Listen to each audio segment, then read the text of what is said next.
but I know a lot of people have that thing, and where they just realize, like, I got to get out of here. Like, as soon as I turn 18, head west, fucking Oregon Trail. I mean, what prompted you to do that? Was it just like a impulsive thing? What was it? Do you want to answer this one? Oh, man, I'll take a shot. So my brother, I think when I was still in high school, moved to Australia for like a year and a half, and then he moved back. And Was then he- Was he still in high school? no, Mhm. I was in high school. Okay. And we ended up getting a house together in Tennessee, just renting, because you can rent a house there, like with just a bunch of teenagers, and it'll work. And the lease was coming up, or it was ending, so we were like, what should we do when the house lease is done?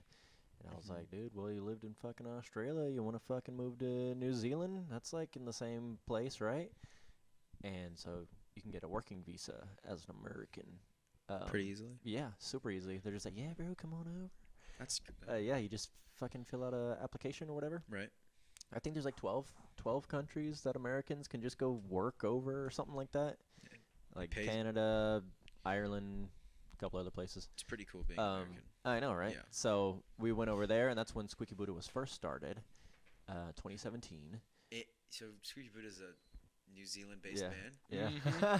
That's where we started. Dude, we got fans out Fucking- there. Fucking Yeah, Kiwis. Dude. So that first album of yours, the 2019 Twin Dogs. Twin Dogs, Mhm. was that recorded there? No, but most of it I think was written It there. was written there. Besides Strawberry Fields, everything. Okay. Interesting. Oh man. Yeah. So we were there for a year. It was awesome. And came back here, and like as soon as we got home, like in Nashville, Mom was like, "Oh my God, it's so great to see you guys. Welcome home." And we're like, "Mom, we're leaving." And she was like, "What?" Well, I don't even think we were home for a month. We're like, Yeah. Breaking your "We're mother's going heart. to California." She's like, But "Why?" We're just like, "Well, we've been to Florida. We know what that's all about. We want to go because winter was coming. We got back in that October, and we're like, dude, I am not trying to be here for 6 months of gray in Tennessee." So we're like, dude, let's go back to our birthplace. How come you didn't just go back to Australia or New Zealand? Because you only get a 1 year. So working Working visa. visa. and you can't renew it. They're just like your free trial is up. Unless you get sponsored Yeah. or something. Or like You should have married. done one of those 90-day fiance things. Yeah. Honestly, just- yeah. You couldn't find a New Zealand gal. Neither one We of you. stayed in hostels. We only met foreigners. So they kick you out of New Zealand. You're Mhm. like fugitives of the state. Mhm. Go to Tennessee, Mhm. and then why California? We just picked it because of the warmth, and we didn't want to go to LA.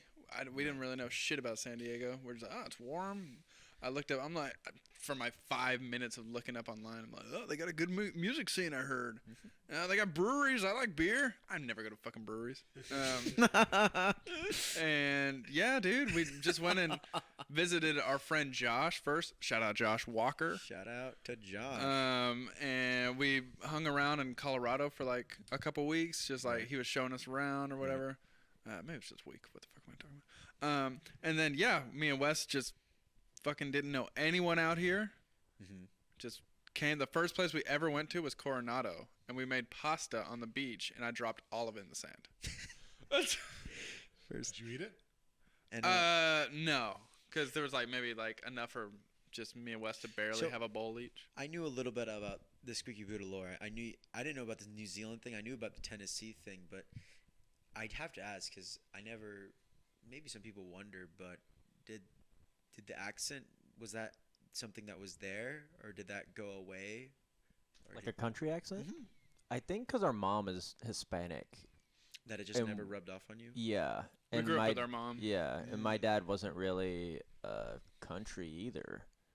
Yeah, but not even growing up around other kids there. No, I would I would even come home and be like, my mom would be like, "How was school?" I'm like, "Oh, it was fine." She's like, "Don't talk like that." Yeah. I'm just kidding. We couldn't jeez. say y'all. We couldn't say any of that. Like, she'd be like, no. We're like, hey, Mom, fixing to go to. No, fixing what? What are you fixing?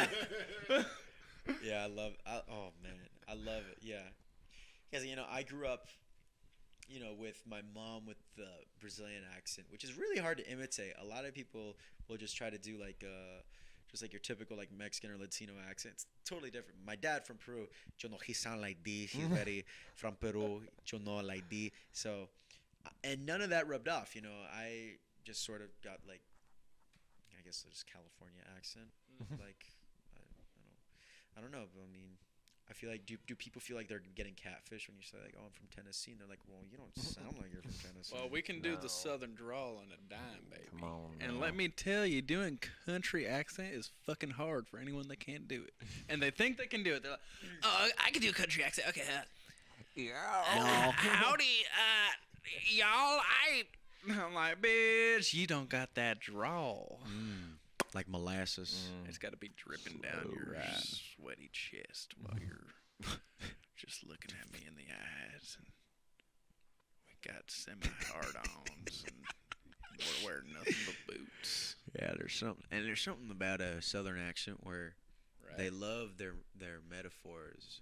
I'm sticking to you like moss on a tree trunk. I fucking do. Yeah, is that like? See, that was kind of a Texas accent. I feel like I got some. That's the only place I've been. Ah. As well, not the only place I've been. That's the only place I've been. Where have you been? Texas. That is it. But no, I guess like in this.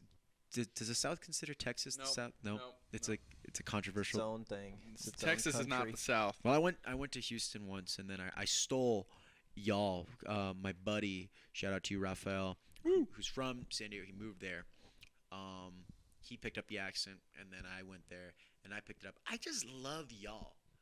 I don't like you guys. I worked here as a server in Rancho Bernardo, and I felt. And if you don't know anything about Rancho Bernardo, there's a lot of old people, a lot of old ladies, and sometimes these groups of old ladies will come in and get sushi in an afternoon. And I feel really bad going up to them and like, hey, you guys, fellas, dudes, would you guys like some people, they don't really think that, but I picked up the y'all and then I used it at work, and they're like, and then some people who would be country, they'd be like, young man, where are you from where you got that y'all? You're not from around here. I'm like, actually, I am. I'm from San Diego. Just like the word. Yeah. I do like the word, though. I wish we had it. Because in Spanish, you have vosotros, which is basically y'all. It's Spanish y'all. And I'm like, why don't we have that? But we do. But for some reason, half of the country just chooses to ignore it and go with you guys, which, if we're sticking to the theme of diversity, not You very can also say you all. I say you all a lot. What's up, you all? yeah. It takes too That's long. doing so much. Yeah. You might as well compound the word. Right. Y'all. You know, I understand. I like it a lot. I don't know if it's cultural appropriation. The sound. Appropriate it all.